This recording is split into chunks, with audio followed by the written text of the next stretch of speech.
ایک ایسا واقعہ جو آپ کو ہلا کر رکھ دے گا۔ بیوی نے طلاق مانگی تو شوہر نے خاموشی سے لفافہ تھما دیا۔ اس لفافے میں ایسا کیا تھا کہ جس سے طلاق کا مطالبہ کرنے والے بیوی رونے پر مجبور کر دیا۔ ایک دن میاں بیوی بیٹھے ہوتے ہیں، بیوی کہتے ہیں مجھے طلاق دو، تم مرد ہو تو مجھے طلاق دو۔ مرد خاموش ہے، بیوی مسلسل کہی جا رہی ہے مجھے طلاق دو، مجھے طلاق دو، اپنے مرد ہونے کا ثبوت دو۔ شوہر خاموش ہے، بیوی مسلسل بول رہی ہے ہر کار وہ باتیں کہہ دیتے جو نہیں کہنی چاہیے۔ شوہر خاموشی سن رہا ہے، اس کی بات کا مجھے ابھی جواب چاہیے۔ بیوی کہتے ابھی طلاق چاہیے۔ شوہر اٹھتا ہے، پھر ایک پیج پکڑتا ہے، اس پہ کچھ لکھتا ہے، وہ بیوی کو دے دیتا ہے اور کہتا ہے تم میں کے چلی جاؤ۔ وہ بیوی اپنا سامان پیک کرتے میں کے چلے جاتی ہے۔ وہاں جا کر کچھ دن گزارتی ہے تو دیکھتے ہے کہ اس کے ساتھ وہ رویہ بدل گیا ہے۔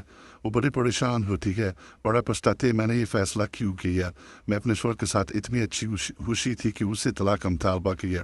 وہ بڑی پریشان ہوتا ہے، ایک دن موبائل پکڑ کر شوہر کو فون کرنے لگتا ہے، پھر اٹھا دیتی ہے، روتی ہے کہ کہیں رشتہ دار بھی آپ کو منہ نہیں لگاتے۔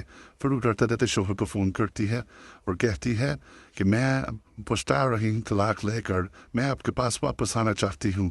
شوہر اس کے پاس سنتا ہے، بہت خوش اس کو کہتا ہے میں نے جو تمہیں لفافہ دیا تھا اس کو کھول کر پڑھو۔ وہ کھول کر پڑھتے ہیں تو اوپر لکھا ہوتا ہے میں شیطان کو کیوں راضی کروں تمہیں طلاق دے کر، میں تو اللہ خوش کروں گا۔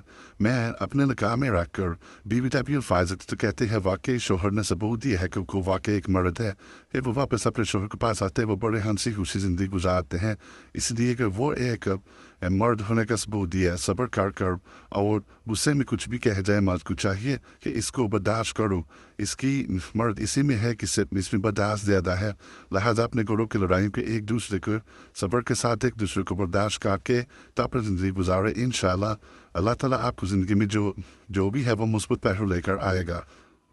آپ اس کون سے زندگی گزارے، اس واقعے کو زیادہ سے زیادہ شیئر کریں تاکہ لوگ اپنے شوہر پر جو اور شکر کرتے ہیں تاکہ یہ بات ہو جائے۔ ویڈیو کو لائک اور چینل کو سبسکرائب کریں۔ جزاکم اللہ۔